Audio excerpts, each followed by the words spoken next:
Coming up, tragedy strikes a Cedar Rapids nightclub over the weekend. And later, arcade lovers in Iowa City get a new spot downtown. Iowa track and field had a record-breaking weekend. I'll tell you more in sports.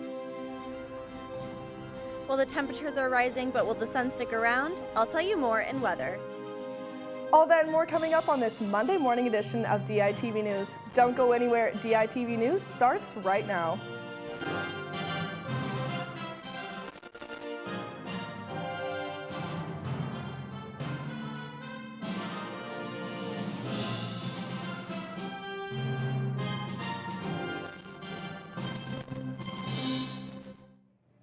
Good morning and thank you for tuning in. I'm Justina Borgman.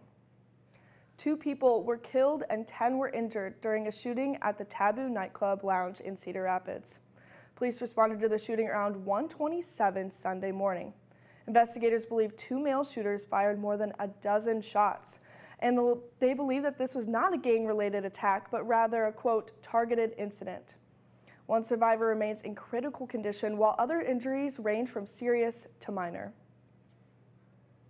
Downtown Iowa City is getting a new addition with Double Tap Bar Arcade set to open this month. Daily Iowan reporter Sam Nump has more on what that business has to offer. Sam, what does this business do? Double Tap is one of 3 bars from Cedar Falls' Paramount Bar Co. opening up in the Iowa City Ped Mall. The other 2 are Roxy, which opened in November of 2021, and the Stuffed Olive is set to open in May. It is an arcade bar, Double Tap is, that will feature a variety of local tap beers along with over 50 arcade games, including pinball, skee-ball, and Pac-Man. And the owner of Double Tap has other businesses in Iowa City, correct? Can you tell me more about that, Sam? Yeah, Roxy is sort of an 80s and 90s retro bar. The Stuffed Olive is a tapas and martini bar. And all 3 bars will be sharing a kitchen. Owner Aaron Sherman said the 3 bars put together make for the ultimate night out. Thanks, Sam. Scott Lyon has been sworn in as the new Iowa City Fire Chief. Lyon will fill the position in Iowa City sometime this month. Lyon received the title after serving 8 years in the Urbandale Fire Department. He wants to focus heavily on diversity and inclusion within the department to keep transparency and community involvement at the forefront of his time in charge. Saying, quote, anytime we can get up with the community members and groups and prevent emergency from occurring in the first place, that's really the gold standard, end quote. Iowa City Manager Jeff Fruin chose Lyon out of more than 15 applicants.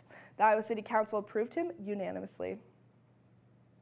Mission Creek Festival returned to Iowa City this weekend after 2 years. Music and literary events were held all over town at places such as the Angler Theater, Film Scene, Prairie Lights, and more. And the city setting of the festival helped it be more of a community-oriented than other events. And yeah, it's kind of a celebration of Iowa City and the arts and you know, this timing in early April is everybody coming out of hibernation and getting to get together and experience something again. That's kind of the focus of the festival. And changes to the Mission Creek this year included going to passes only and ending individual ticket sales for shows. This was to create more of a traditional festival feel and to allow more flexibility at the venues for those with different musical tastes. There's also a longer period of time between the artists so they could talk amongst the audience. Artists at the festival included bands Beach Bunny, Good Morning Midnight, and new Grammy winner Eruj Aftab. Changes are coming to the University of Iowa dining and residence halls. The Board of Regents has agreed to raise the current residence hall rates by 3%. This increase is based on needed infrastructure improvements and operating costs. The 3% increase is also affecting meal plans. All 3 meal plans, which include the Black, Gold, and Hawkeye, will see changes. Hawk dollars and guest rates will not change, however. This change is set to take place in the 2022 to 2023 school year. And for those celebrating fasting during the holiday of Ramadan, the dining halls are preparing alternative options. Those who celebrate Ramadan abstain from eating or drinking from sunrise till sunset, which conflicts with the dining hall hours. Students can use new market to-go programs and save the food for later or pick up breakfast bags at the C-store markets. Last year they had pre-made meals, but this year they wanted to be sure not to limit students' choices, so students can pick items they want similar to a flex meal. Within kind of what we have available, they could pick whatever they want. So this gives them a lot more flexibility, a lot more choice, and a lot more ability to pick what they want to eat as opposed to ideas that we thought of, kind of a thing. These changes allow dining hall staff to operate without staffing changes or hour adaptations. Now, we have been seeing some nicer weather outside lately. Ashley, can you fill us in on the weather and whether or not the sun will be sticking around? Yes, of course, Justina. It looks like we will have some nice sunny days here, especially today, but then the clouds will be coming back along with some rain following that. Today should be a great day to sit outside and hang out the Pentecrest and get some work done as well. Looking forward to today will be partly sunny with a high of 63 degrees and a low of 39 as we get into the evening. Tomorrow we will see a high of 71 degrees and a low of 62. But don't bet on getting a tan just yet because there will be clouds still in the sky. And as we look forward to the rest of the week, the sun will come back out for a bit, but the temperatures will be dropping back down to the low 50s. So take advantage of the warmer weather today, everyone. And I heard the Hawkeye track team had a great weekend. Caitlin, can you tell us more? Thanks, Ashley. The track and field team had a record-breaking weekend in the Gym Click Shootout. The men dominated the team race, topping Arizona by a 174-111 margin, and the women finished second.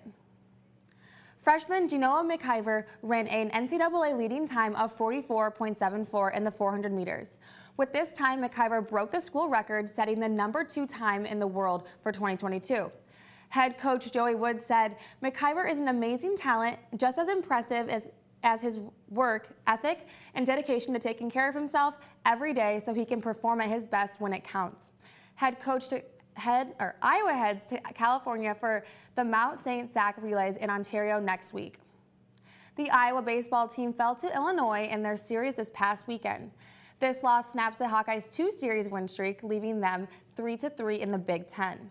They had a lot of momentum Saturday after winning their first game against Illinois 4-2, but after a long 13 innings in the second game on Saturday night, the Hawks lost 5-7. On Sunday, the Hawks found themselves in another nail-biting game. Williams and Tallman hit solo home runs to put the Hawks up by 2, but it wasn't enough against the Illini as the Hawks fell short 5-9 to end the series. The Hawks will be on the road in Milwaukee this Tuesday in hopes of bouncing back from this tough loss. Iowa softball hosted Minnesota over the weekend in a 3-game series. Iowa entered the matchup with a 0-6 record in the Big Ten Conference, but they have now fallen to 1-8. In their first game against the Gophers, the Hawks won 9-8. Iowa fell behind 8-4 before completing a late inning comeback, scoring 5 runs. On Saturday, the Hawks fell 5-3 in 8 innings. The Gophers took an early lead before the Hawks tied the game in the 5th inning. Unfortunately, back-to-back home runs from the Minnesota resulted in the loss for Iowa. The last game of the series saw the Hawks losing 10-2 in 6 innings. The Hawks fell behind 7-0 before tallying on 2 runs. The game ended with an 8-run roll. The Iowa now heads to Lincoln for a 2-game series against Nebraska. They return to Iowa City this weekend against Ohio State. The Iowa men's golf recently competed in the Calusa Cup in Naples, Florida. The team struggled shooting 33 over par and finishing tied for 8 with Marquette. Iowa's Mac McClear was best on the team, finishing 16th with a score of +5 over 3 rounds. The Hawks have had an up-and-down season so far with multiple individual top 10 finishes, but little team success. Iowa will hope to turn this around next weekend when the Hawks hope to repeat as the team champions at the Hawkeye Invitational. The tournament hosted by UI begins Saturday, April 16th at the Finkbein Golf Course in Iowa City. Come back on Wednesday for an update on baseball and softball. Back to you, Justina. Thank you for tuning in to DITV News. Head over to thedailyiowan.com for all of your latest news between Monday and Friday, and tune back in Wednesday at 8:30 a.m. for another news and sports update. From DITV News, I'm Justina Borgman. Have a great day.